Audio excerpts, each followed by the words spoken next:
Kerekasztal beszélgetés következik. A beszélgetés címe Gazdasági értelemben is megtérül a fenntarthatóság. A címben eredetileg van egy kérdőjel, de ha megengeditek, akkor én egy ilyen mondatot már csak kijelentő módban tudok elmondani, egy Justin Trudeau parafrázissal élve. Részben azért, mert 2022 van.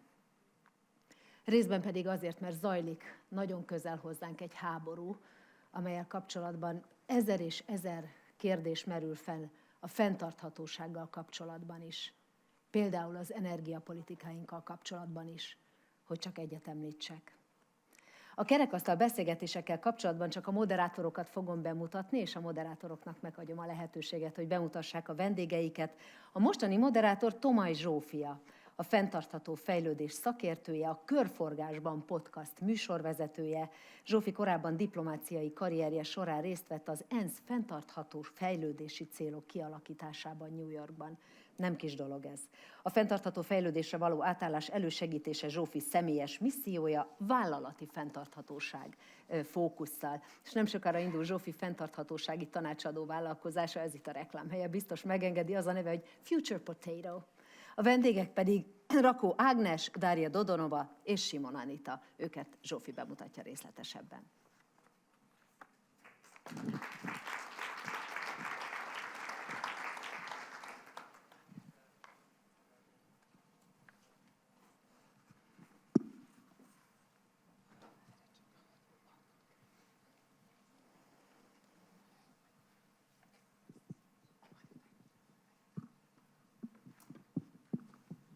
Thank you, Krista, for those introductory words. It's very flattering to be here.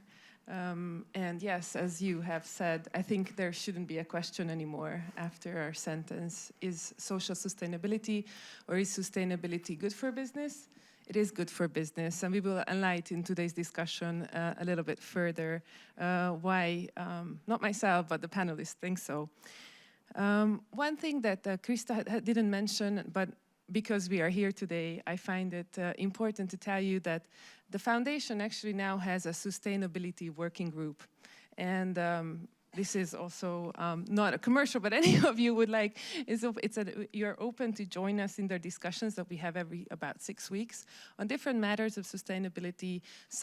We are there as individuals, not representing our companies, but still, in a sense, we also deal with questions that it's interesting not only as a person, as an individual, dealing with everyday sustainability.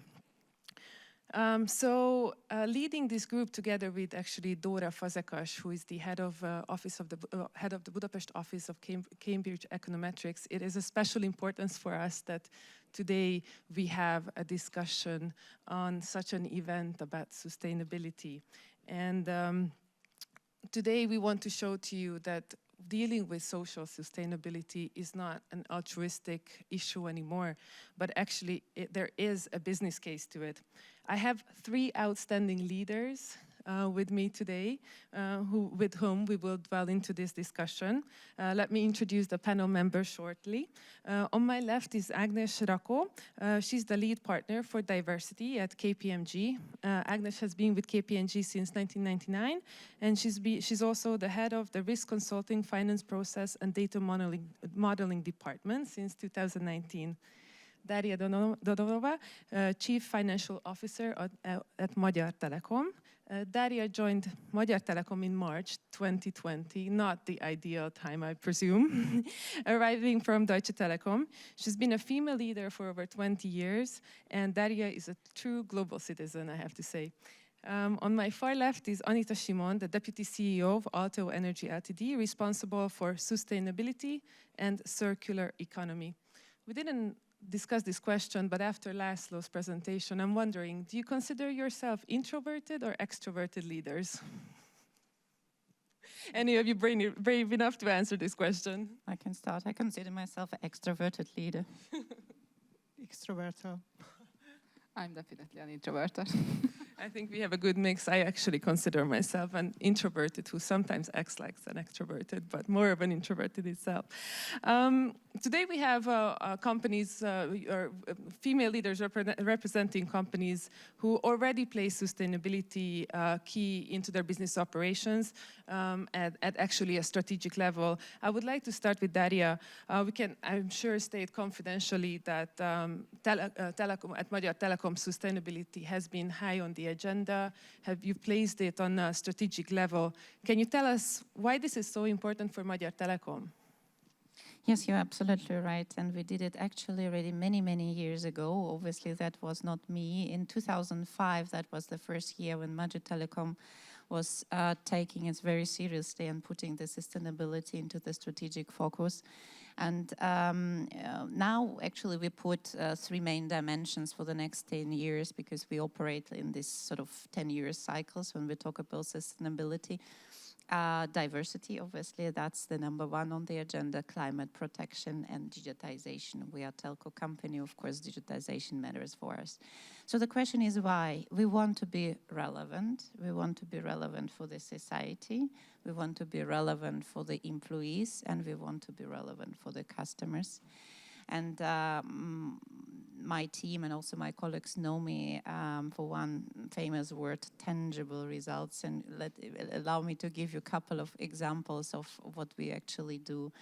And starting with a thing which I'm extremely proud of and extremely pleased to work in this environment. You most probably know that in our management team, we call ourselves Leadership Squad.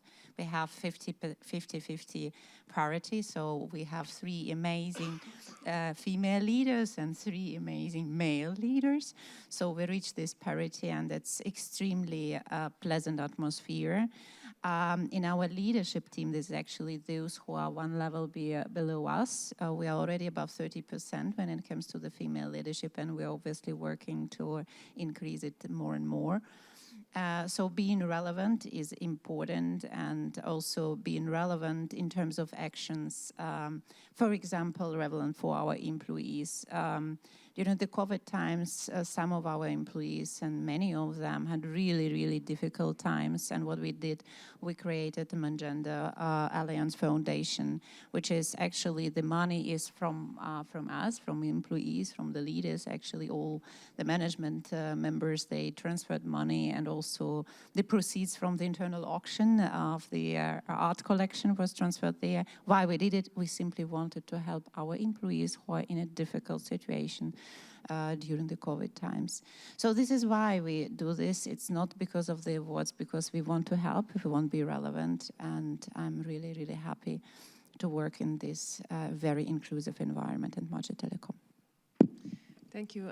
Anita, when Edina was introducing the event today, she mentioned that it's more frequent, I would say, that diversity and such issues are more inclined in multinational companies. You represent a Hungarian company, and I'm very glad that we have a Hungarian company here with us. And your role as the Deputy CEO of Sustainability and Circular Economy is a new position.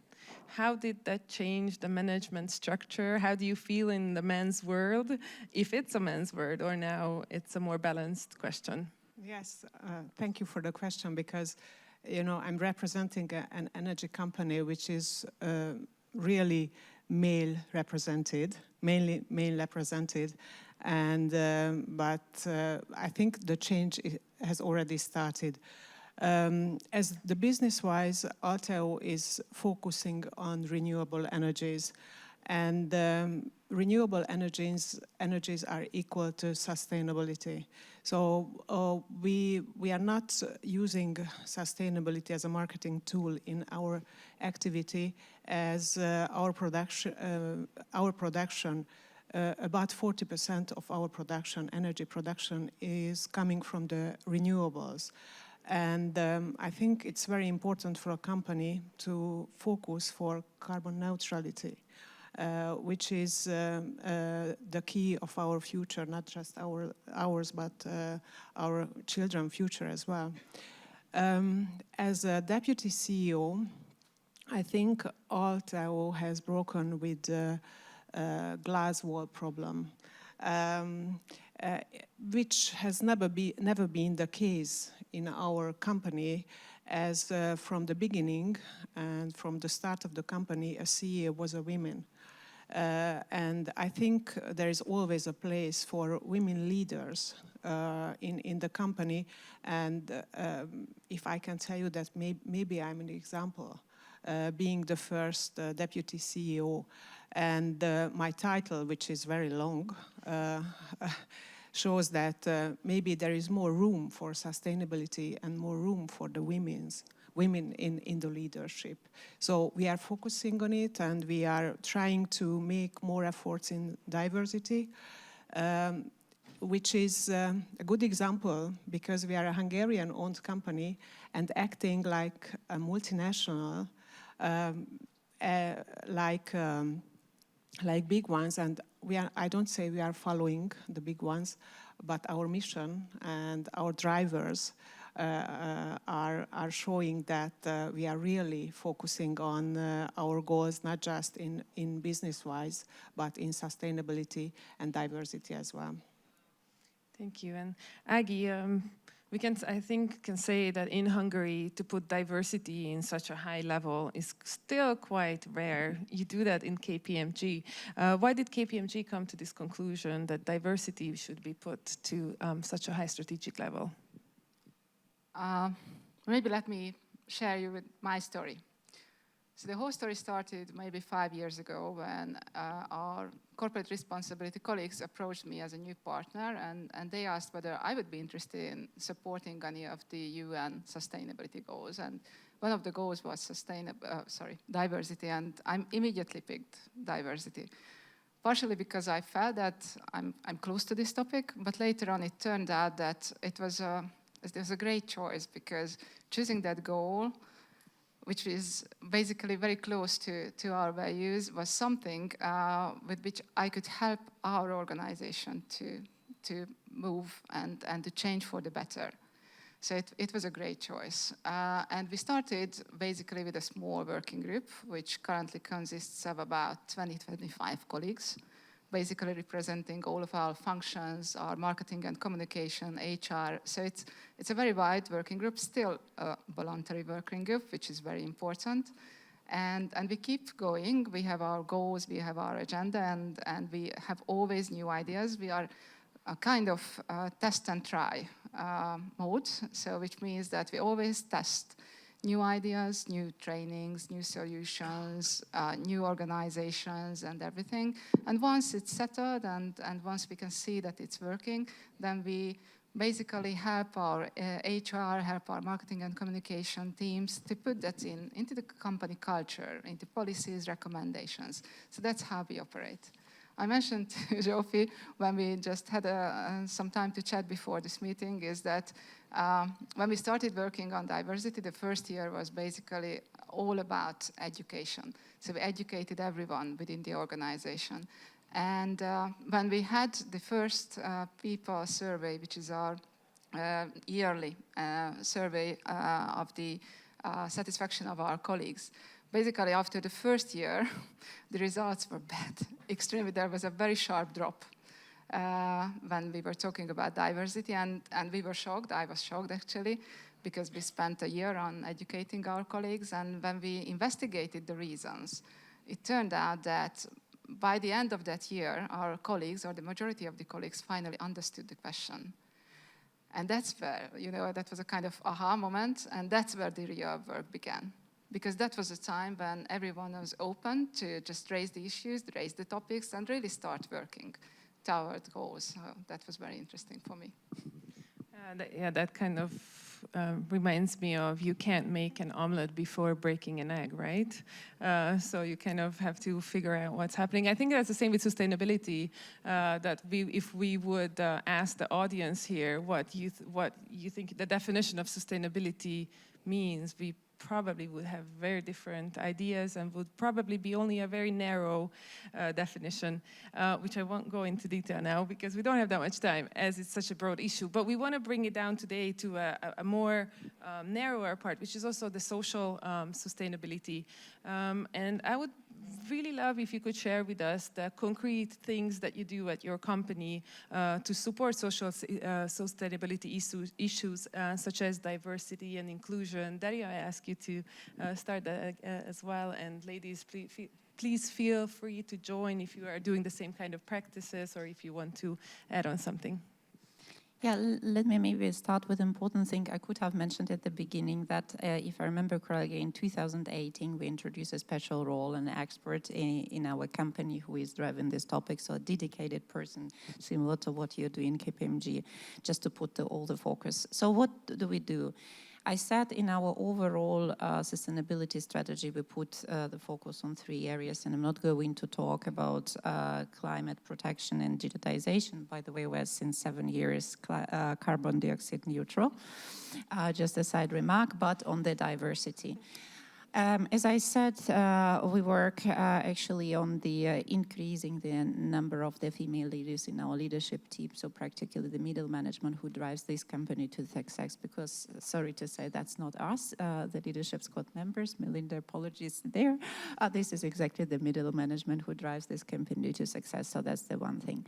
In our strategic goals, which we put for us for the next 10 years, in the diversity we have 2 elements. One is we would like to be 100% inclusive company, and the second, we would like to be to provide 100% user experience also for our disabled customers. So this is the strategic targets on that one. Other than that, we pay a lot of attention to the topic so far we were not covering today in the presentations, is the pay gap.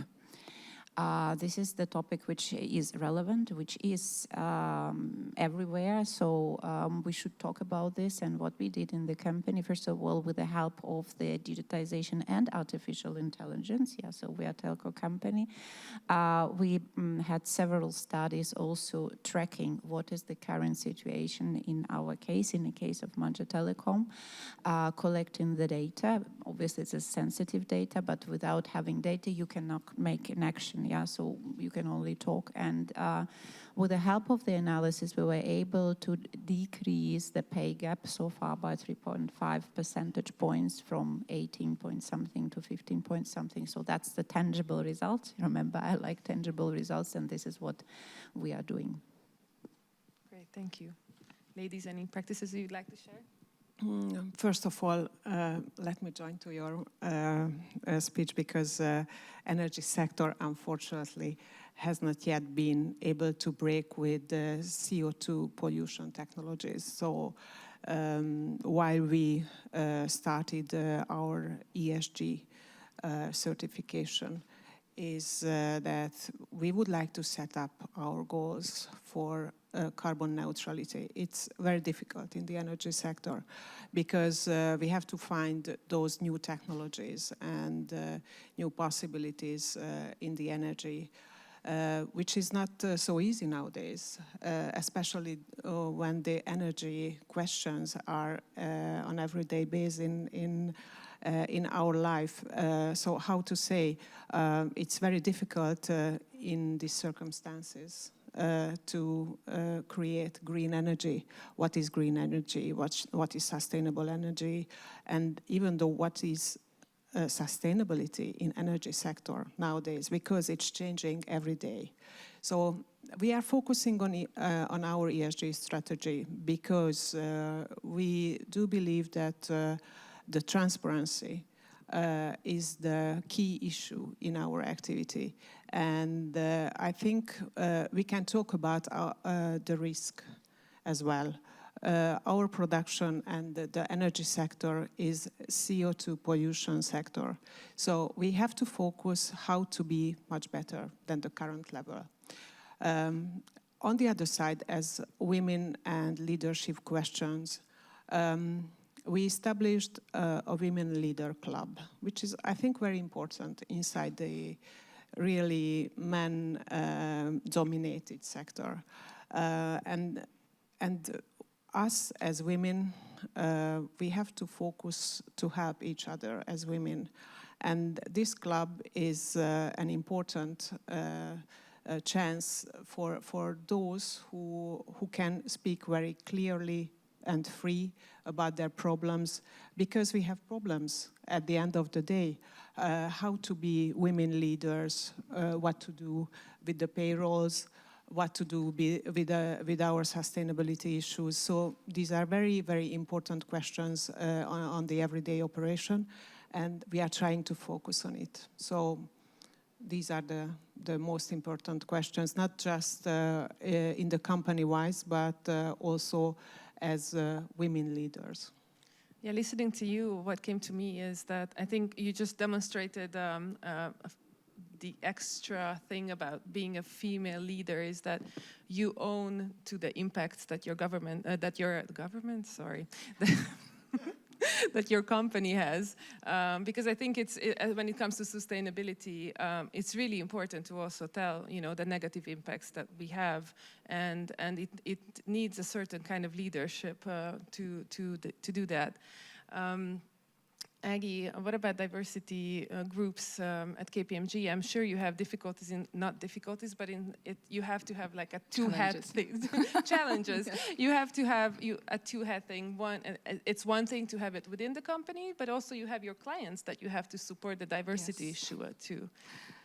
Yes, maybe a few words about our diversity activities in-house, so for the colleagues. So we, unlike Telekom and Alteo, we do not have assets. The only assets that we have is basically our workforce and the colleagues. So it's a quite different focus. So I think we have to spend a lot more on these compared to these companies. And I mentioned that kind of aha moment when we started really working on diversity. And basically at that point we defined 5 different targets and goals. One is about the gender topic. Fortunately, the pay gap is not an issue with us, which is, I think, a situation where we can be really lucky. But there are, of course, other topics in the gender agenda. The other topic is aging. As you know, a typical advisory firm has an average age of around 30. And it's our goal to increase that age, because we can see that the experienced workforce is really a type of colleagues that we would like to invite and employ. The other topic that we are continuously investigating is basically employing people with disabilities. Honestly, this is the topic where we are least successful, unfortunately, so far.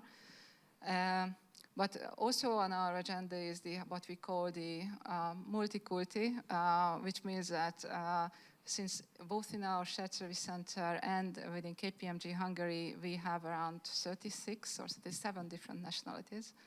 And the number of these colleagues, foreign colleagues that do not speak Hungarian increase on a daily basis. It's very important for us to create an environment where they can feel protected, just like one of the colleagues that mentioned previously. So it's also one of our, and the third or the fifth one is the LGBTQ topics, which is a very sensitive topic in Hungary, but still it is on our agenda, and we try to do as much as possible. So these are our main focus areas for our in-house or internal work. And honestly, what we can see is that depending on the industry specialization of our clients, some variation or combination of these are always on the agenda when we do advisory projects. So that's how we can help them with our experience. We typically love to have kind of projects for clients where we can show our experience, because I think this increases our credibility, and this is what we always do. So we wouldn't like to sell something that we do not believe in. So in these topics, I think we are very credible because we do it in-house as well. Yeah, the credibility and starting things in-house is very important. I completely agree with you. And Anita has already mentioned or touched upon ESGs. Aggie, I would come back to you on this question, actually. There are more and more push factors coming from the outside as well, such as rating agencies and so on. How do you see, how are these trends coming along? How can companies incorporate these push factors? What are the risks of not complying to them? I know it's difficult, but I think when it comes to sustainability, we see this more and more, that there is an outside push to do this and not only an internal one. Yes, I think we can see that. So I wouldn't like to go into the detail. We can all see that there is a lots, and the continuously increasing push coming from the outside world. So there's no doubt there. And as far as I can see, the majority of our clients try to respond to that. The question here for me is always that whether it's just a response because we have to make a response, or whether we really feel it. And I think that, so just creating responses and creating answers just to meet the expectations is easy. Basically, translating of all this into our everyday life is very difficult. And actually, this is what I'm trying to do if we are talking about the gender topic that we are here to discuss today, is that it's a very tedious, very consistent, very tiring day-to-day work. And we will never have results from one day to another, but we have to work on this for years, sometimes to get to a point where we can be at least a little bit more satisfied with our results. So I think the push is there, responses are made, but sometimes not so tangible responses. So especially in this topic, it's sometimes very difficult to make tangible or to create tangible expectations. But the real work is behind the scenes. Thank you. I looked at Magyar Telekom's website and I saw a really impressive list of all the ratings that you have received in the past years. What more can you achieve? Do you have more tangible goals that you think that it's actually not from internal but from external push that you need to and would like to achieve? Yes, first of all, we are of course very pleased and proud that our efforts are recognized by big rating companies and recognized by the society. What else? For sure, we should not stop because the world is constantly changing. So if we stop, we will not be any more relevant. And what else we want to achieve? Of course, the topic on the energy now more than ever, unfortunately, driven by the geopolitical and political situation, is on our agenda. And exactly yesterday, I had some crisis meetings on that one. So practically answering your question, if in case we will stop, we would not be relevant. We would not be relevant in terms of the green energy. And also we wouldn't be relevant in terms of the business results, because I strongly believe that sustainability pays off as well. So investing into the green will pay off as well. So, and that is why stopping is not an option. And by the way, I'm a big fan of pushes outside because sometimes we are often in our internal silos, and when the external push is coming, it signalizes what is important, what is relevant. So I like to have the pushes also on the sustainability targets as well. You did say that sustainability pays off. And I'm very glad that there's a CFO sitting among us, because I think when it comes to social sustainability, it's very hard to people to understand the economic aspect of it, that you can actually put a price on it. How could you explain to our viewers, listeners in the room here who are not as much familiar with putting price on social sustainability, that how can it be, materialized in that sense? Look, let me pick up the topic what we are discussing today, the diversity. And it was already mentioned that I think Dina mentioned this at the very beginning, that there are a lot of studies on the growth of the companies with more or less diverse management or leadership. And I give you one example, which from my perspective can be translated into the figures. The teams with their gender parity tend to make different decisions, and decisions based not always on the head, but also on the intuition. It's also part of my leadership style. Even though I'm a person of tangible results, I like figures. I'm very passionate about figures, but I do also many decisions based on intuition. So, and the decision-making process and making decisions and proper in time, right decisions, that's actually the product of the management team, of the leadership team. Now, in a critical situations, and we had in the past 2 years very critical, unfortunately, we are now facing even more critical, is extremely relevant.